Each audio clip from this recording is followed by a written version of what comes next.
So I'm Jules Dennis, been a firefighter now for 30 years. Joined when I was 18 years of age as an on-call firefighter, and then when I got to the age of 22 thought this was the job for me. Wanted to do it on a full-time basis. Succeeded in getting in, and ever since I've been in I've lived the dream in my eyes. But I thought a couple of years ago that my dream was going to end abruptly. In them 30 years, some young firefighters might see it as I've been lucky enough to go to some quite major incidents in my career. First in 1996 being the Watford train crash, and then in 2002 I was unlucky enough to attend the Potters Bar train crash, which has changed my life forever. I didn't realise how it had changed my life until 2018. Back in April 2018, it was about 3 o'clock in the morning. We got called to an incident in our town centre with a young gentleman who was trapped under a car. You know, it's a sort of incident that I'm used to dealing with. Dealt with it that night. It was traumatic at the time because the crew were working on him for a good 2 hours alongside the ambulance crew. His friends were in the background screaming and shouting because they obviously knew how serious the accident was. And I remember going home, my wife asked me how I was. I said I'm fine, and life just continued as normal. And then probably a few weeks later, I just didn't feel right. Started to get thoughts in my head. Wasn't sleeping. The not sleeping then sort of progressed into nightmares, and the nightmare was the same nightmare every night. At about 3 o'clock in the morning I'd wake up crying, cold sweats, and it was every time I picture pulling the young gentleman out from under the car, I was pulling my own son out, and I just couldn't understand why. And then that nightmare evolved, and every time I turned around after I dragged the young gentleman out from under the car, I kept picturing all the faces of the people that died at the Potters Bar train crash, which just really blew me away. Why that was, 16 years down the line, that was starting to have an effect on me. And I always remember it was the FA Cup day, FA Cup final day, and I'd just been down the pub to watch the second half with my eldest son, who was incidentally the son that I kept seeing in the dream. And my wife picked me up with my son, and we was going to a family barbecue at my brother's. And that's when I had my breakdown. But I was just a bag of nerves in the end, because I didn't know what I was going to, what was going to happen next. We went out with friends, and when we used to go out with friends, there'd be a noise or lights or something that would trigger it off, and then I'd have to take him off, and then we'd have to come back, and we never really had a life as such at that point. I think that was the main thing. We never really had a life. So I think in the end, I just said to him, we've got to do something here, because I needed to protect all of us at this point. And luckily for me, my wife took charge then, and she basically took me to the doctors the next day. I was diagnosed with quite severe PTSD. She then took me to the occupational health unit that the service offers, and I was signed off work, which was my worst nightmare. So the first time we realised Julian had an issue was when he didn't turn up for work one morning. And I personally feel a little bit guilty about that, because I didn't identify that he was suffering in silence. And I think as a watch as well, none of us realised how bad Jules was suffering. I used to go out running thinking I enjoy running, but I then got an urge every time I went out running. I wanted to step out and get run over. I just had this urge to step out into the road and get hit by a car. And I had to tell my wife in the end, because I probably would have done it.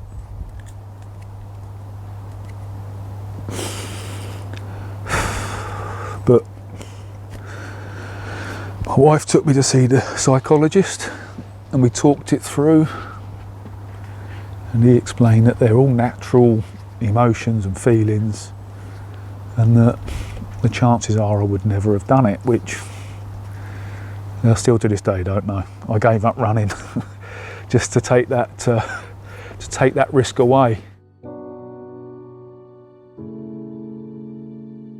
The way that trauma happens in the brain is when we're overwhelmed by an event, which could be a really difficult job that you might have been on, or something else that's happened in your personal life. Basically, our brain short circuits and shuts down, so those memories don't get properly date stamped so well. So it means they get stuck in our brain in a bit of an unprocessed way, where our brain doesn't really compute that that's in the past now. So we relive it a bit in the here and now when we don't really need to. The key thing which I'd like to say is there's a lot of help for this that can make a big difference, notably in terms of therapies such as cognitive behavioural therapy and eye movement desensitization and reprocessing therapy. Both these two therapies are very effective at dealing with trauma and can deal with it really quite quickly in my experience. I guess what I'm saying is the key message here is to get help early on for dealing with these kind of trauma memories. And coming to see someone like me may be judged as a sign of weakness. It's not. It takes great strength actually to come forward and to seek some help and support. But once you do, you meet a person like me. I've had a lot of experience hearing all sorts of different trauma memories and experiences and got great results, particularly with EMDR with this. So I really urge people to come forward and get some help early on. So one way I was asked to think about PTSD was, it's not the person refusing to let go of the past, it's the past refusing to let go of the person. And I've moved on with my psychologist now. The root of my problems apparently was the Potters Bar train crash and the fact that it was never dealt with. And the types of injuries that I dealt with that day, fortunately I had one gentleman that died on my lap basically. Was very similar to the way that the young lad died under the car. So there is a link to all the things that have triggered it. And when I think back, it makes perfect sense. The types of incidents that have made me feel this way have always been people that have been crushed or have died there in front of us. And once you start to make sense of it, you can start to understand it. And then you can move forward and face the things within that are causing you to have these thoughts and feelings. So without that sort of treatment, I might not have got through it. I was also very lucky, and I'd say I'm very lucky, to have had 2 opportunities to go down to the Firefighters charity at Marine Court in Littlehampton. And again, the 2 weeks that I spent there helped change my life, refocus how I looked at the PTSD, and just spoke to people that were going through the same problems.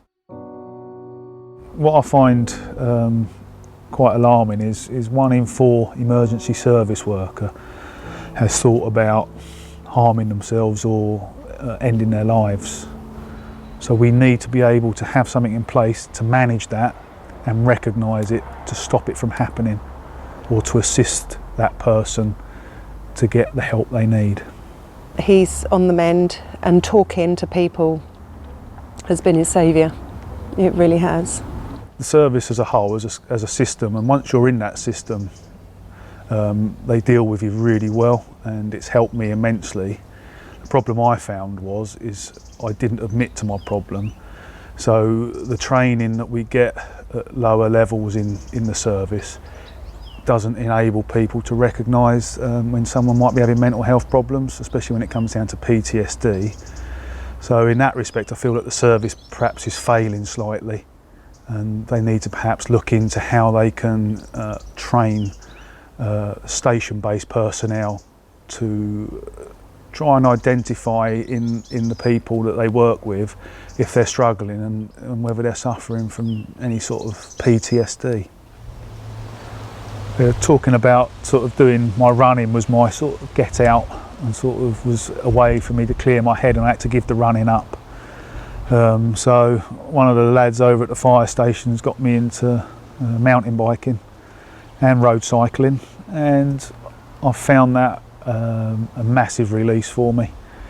I go out with my friends now and the family, and we enjoy cycling. Last year, sort of as part of my recovery, I set myself a goal to do the Prudential 100 miler through London and Surrey, and I managed to do it. It wasn't in a great time, but I achieved it, and that was the biggest thing for me, was being able to achieve it and actually having a sport that I can now get myself into, and it helps aid my recovery, and I can do it on my own now, which is a big win for me. With my recovery, and in April this year, I managed to get back on a fire truck for the first time in over 18 months, and that made me feel like Superman again, and I'm glad to be back. I understood loneliness before I knew what it was. I saw the pills on your table for your unrequited love. I would be nothing without you holding me up. Now I'm strong enough for both of us.